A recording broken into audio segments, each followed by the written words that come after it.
Assalamualaikum warahmatullahi wabarakatuh. Salam anak-anak. Alhamdulillahirabbil alamin. Marilah kita selalu bersyukur kepada Tuhan Yang Maha Esa karena hari ini kita masih bisa bertemu lagi dengan keadaan sehat, tidak ada kekurangan apapun. Walaupun pertemuan ini secara daring. Anak-anak, Bapak ada pantun singkat atau Karmina, coba kalian perhatikan. Baju 4 dijemur biar kering. Ayo tetap semangat walaupun belajar darling. Salah. Daring maksudnya. Baik anak-anak, itu tadi pantun singkat dari Bapak atau yang disebut dengan Karmina. Langsung saja kita ke materi, yaitu tentang teks iklan. Oke, Bapak yakin untuk teks iklan itu kalian tidak akan susah untuk memahaminya ya, karena memang tiap hari kalian pasti ketemu dengan iklan-iklan baik di TV, di daring, atau di koran atau di majalah. Ayo. Dalam bab sebelumnya, kita sudah mendalami teks berita dari berbagai media. Ketika mengikuti berita, baik itu melalui media cetak maupun elektronik, kita tidak bisa lepas dari yang namanya iklan.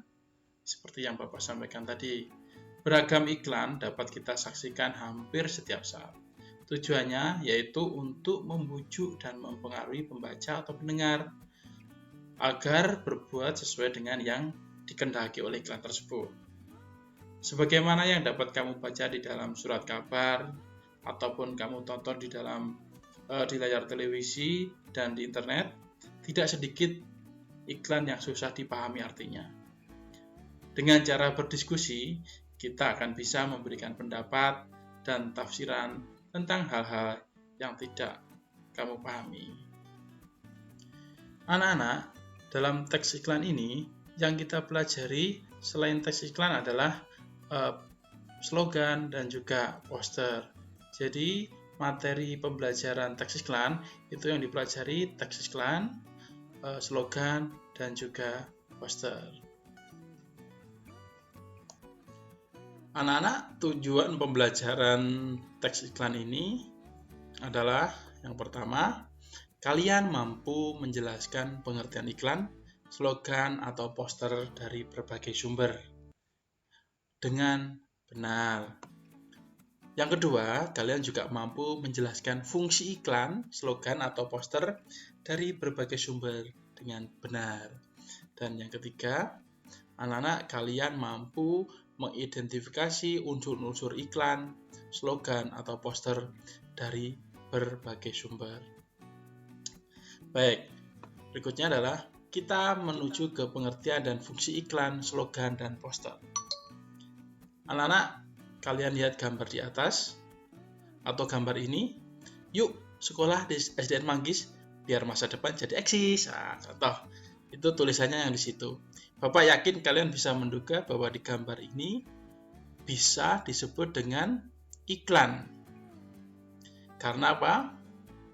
Karena di teks ini atau di gambar ini itu bermaksud untuk mengajak para pelajar atau masyarakat pada umumnya untuk mau sekolah di SDN Manggis. Nah, dengan iklan ini, dengan gambar ini, yang berisi iklan ini, diharapkan masyarakat umum atau khalayak bisa memanfaatkan sekolah tersebut sebagai wahana, sebagai tempat sekolah yang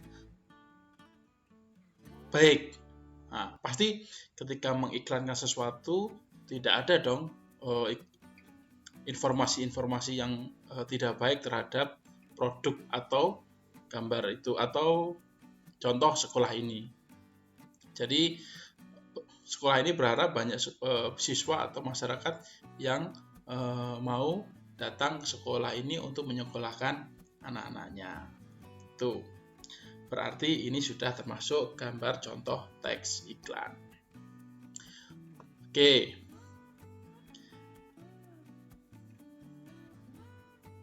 Dengan karakteristik seperti itu, Jadi seperti yang tadi di gambar tadi, jadi iklan itu dapat diartikan sebagai teks yang mendorong, membujuk khalayak agar tertarik pada barang dan jasa. Kalau sekolah berarti lebih ke jasa yang ditawarkan.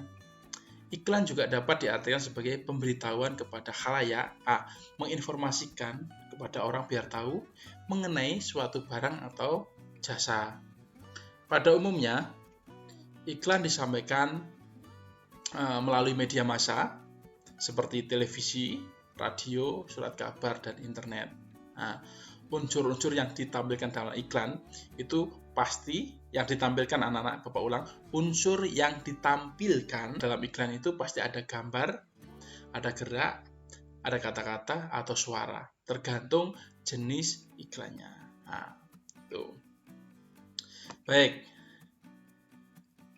Anak-anak, sebenarnya di dalam iklan itu tidak hanya merupakan bagian dari sebuah industri dalam skala besar pada saat ini, tapi iklan sekarang merupakan sarana yang banyak digunakan untuk kepentingan publik, mempublikasikan. Contohnya, nah ini A, bagi perusahaan bisnis komersial itu untuk menjual barang dan jasa.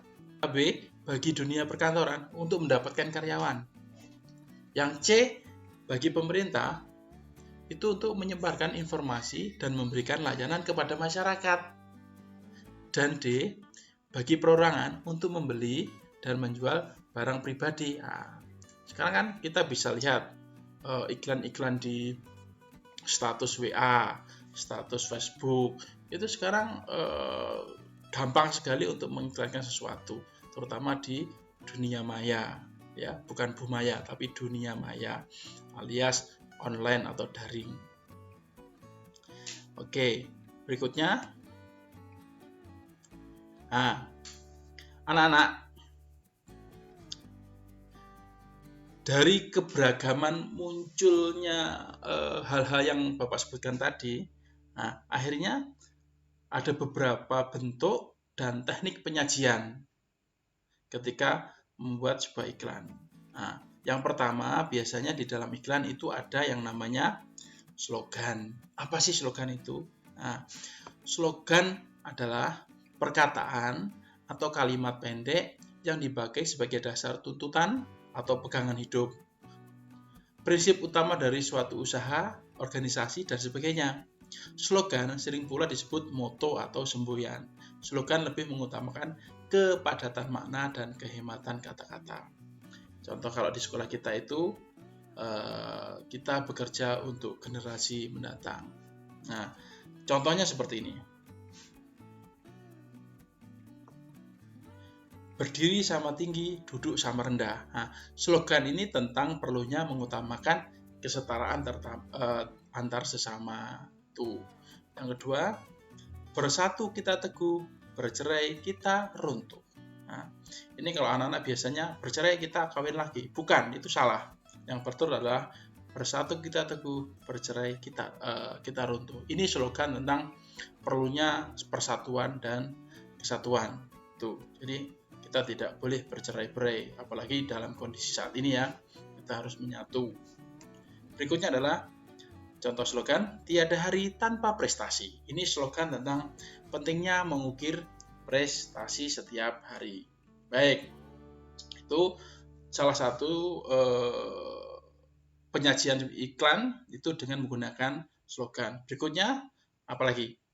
Nah, berikutnya adalah menggunakan poster. Apa sih poster itu? Poster adalah plakat atau kata-kata dan gambar. Jadi, kata-kata dan gambar dalam sebuah plakat yang dipajang di tempat-tempat umum. Poster hampir sama dengan iklan, yaitu memberitahukan suatu ide, hal baru, atau hal penting kepada khalayak. Poster mengandalkan perpaduan gambar dan kata-kata. Jadi, yang perlu digarisbawahi adalah gambar dan kata-kata. Poster lazimnya dipasang di tempat-tempat umum. Poster hampir sama dengan iklan ataupun slogan dalam hal bahasanya. Poster menggunakan kata-kata singkat, jelas, menarik, dan lengkap. Nah, ini poster ini biasa seperti yang disampaikan tadi, poster biasanya ditempatkan di tempat-tempat khalayak, tempat-tempat umum ketika orang bisa melihat. Dulu Bapak pernah menempatkan poster itu tidak layak. Di mana, anak-anak? Di pintu belakang kamar mandi, di tempat umum.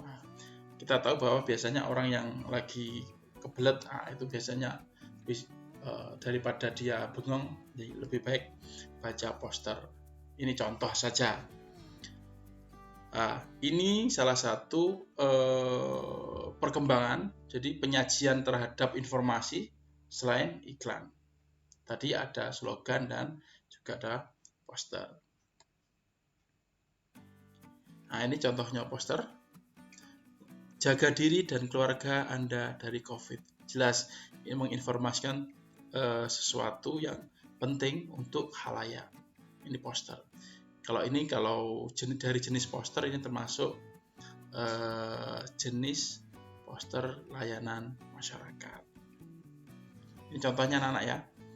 Bisa dipahami? Oke. Anak-anak, kalau tadi kita sudah membahas tentang pengertian, terus fungsi iklan, slogan, dan poster. Sekarang kita bahas tentang unsur-unsur iklan, slogan, dan poster. Baik, berdasarkan contoh-contoh yang sebelumnya Bapak sampaikan tadi, tanpa perbedaan antara iklan, slogan, dan poster. Tujuan ketiganya sama ya anak-anak, yaitu untuk membujuk khalayak atau masyarakat berbuat sesuatu. Nah, sekarang kita lihat apa sih unsur-unsur iklan, slogan, dan poster serta perbedaannya. Yang pertama adalah iklan. Iklan merupakan teks persuasif yang memadukan unsur gambar dengan kata-kata, unsur gerak, dan suara. Itu iklan, yaitu dengan ada unsur gambar, dengan kata-kata, unsur gerak, dan suara. Berikutnya tentang slogan. Merupakan teks persuasif yang mengutamakan unsur kata-kata. Nah, kalau slogan, teks persuasif, cara mempengaruhinya itu dengan menggunakan unsur kata-kata. Berikutnya tentang poster, yaitu merupakan teks persuasif yang mengutamakan kekuatan gambar dan kata-kata dan biasanya dipajang di tempat-tempat umum. Itu tadi tentang unsur-unsur iklan, slogan, dan poster serta perbedaannya. Nah, bisa dipahami anak-anak? Bapak yakin kalian tidak terlalu susah dengan materi ini. Yang dari ketiga hal tadi itu, yang penting adalah mereka atau ketiga hal tersebut merupakan teks persuasif dengan tujuan untuk mempengaruhi orang atau masyarakat. Demikian tadi anak-anak materi tentang pengertian fungsi dan unsur iklan, slogan, dan poster. Semoga kalian bisa memahaminya. Terima kasih atas perhatiannya. Wassalamualaikum warahmatullahi wabarakatuh.